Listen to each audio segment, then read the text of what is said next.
まとめ。レッスン1からレッスン7までのまとめ。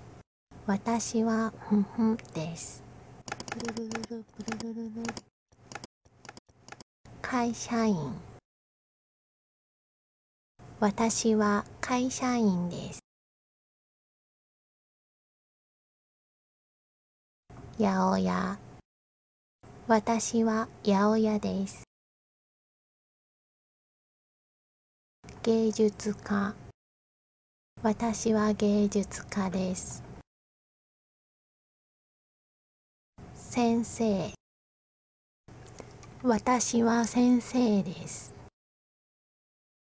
会社員、八百屋、芸術家、先生。会社員、八百屋、芸術家、先生。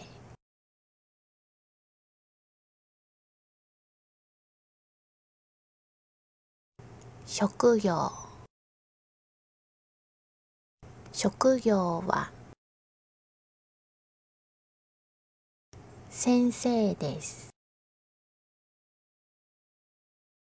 職業は芸術家です。職業は何ですか？ご職業は何ですか？私は会社員です。事務をしています。ご職業は何ですか？私は八百屋です。野菜を売っています。ご職業は何ですか？私は芸術家です。絵を描いています。ご職業は何ですか？私は先生です。算数を教えています。ご職業は先生ですか？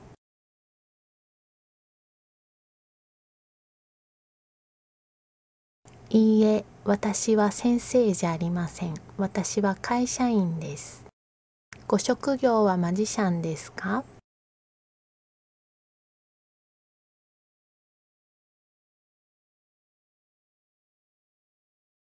いいえ、私はマジシャンではありません。先生です。